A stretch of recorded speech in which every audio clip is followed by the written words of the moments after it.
Allô? Ça c'est mon pays, l'Islande. Vous ne trouvez pas qu'il ressemble à un dragon? Ça, c'est le Eyjafjallajökull. C'est mon lieu de travail. Et ça c'est moi, Ragnar. C'est le fils d'un dragon et de la fée Freya.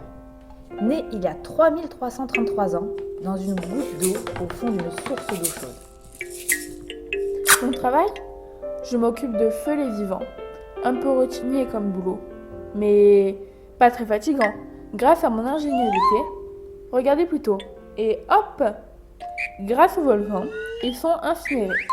Leurs cendres sont réparties aux alentours et amendent les terres. Un jour, un petit personnage, nommé Chérou, affirme qu'il est la joie du monde. Il ne veut pas être incinéré. Si on le réduit en cendres, plus de rire, plus de fêtes, plus d'envie, plus de vie.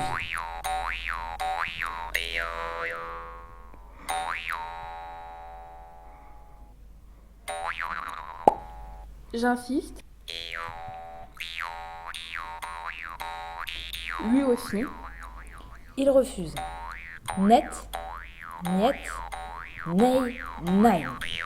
Son refus bloque la queue des ex-vivants. Problème, plus de cendres, pas d'amendement, plus de culture. La famine égale la cata. Il faut trouver une solution. Vite. Fjökl.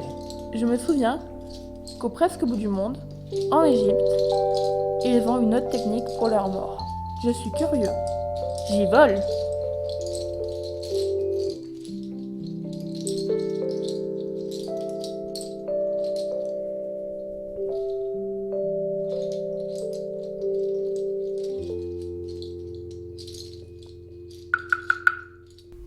Y a quelqu'un?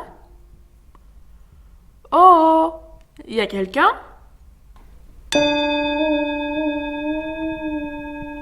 Lui, c'est Cracus, son collègue.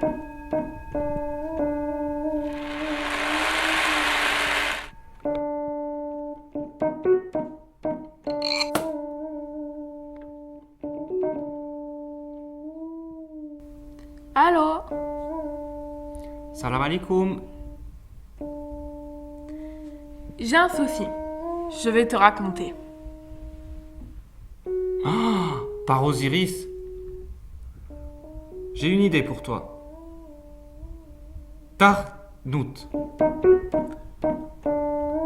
Kezako? Oublie ton cratère.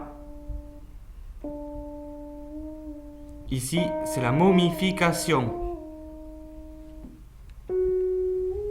Super.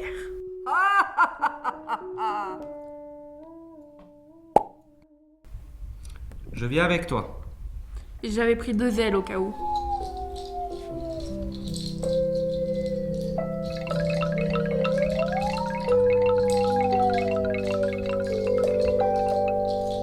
Il en perd une au-dessus de la mer, mais ils arrivent à destination. Cracus lui explique qu'il ne se délitera pas. Grâce aux bandelettes absorbant sa substance de joie, la joie demeurera. Chérou danse sa joie au sommet du volcan.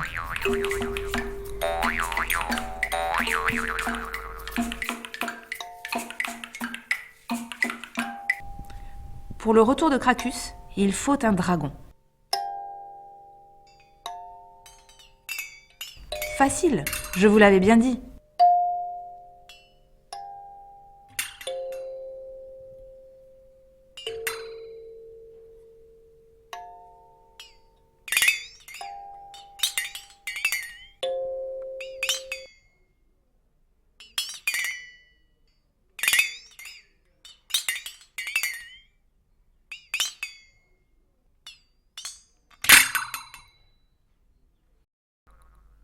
Au pied du volcan, il y a toujours un bouchon.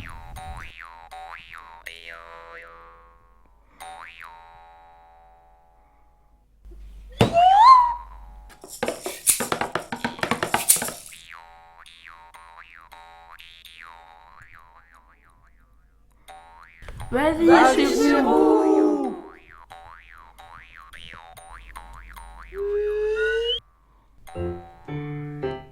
Les bandelettes joyeuses crépitent et inondent le monde de poussière de joie. Voilà comment, un jour, la joie a failli disparaître du monde.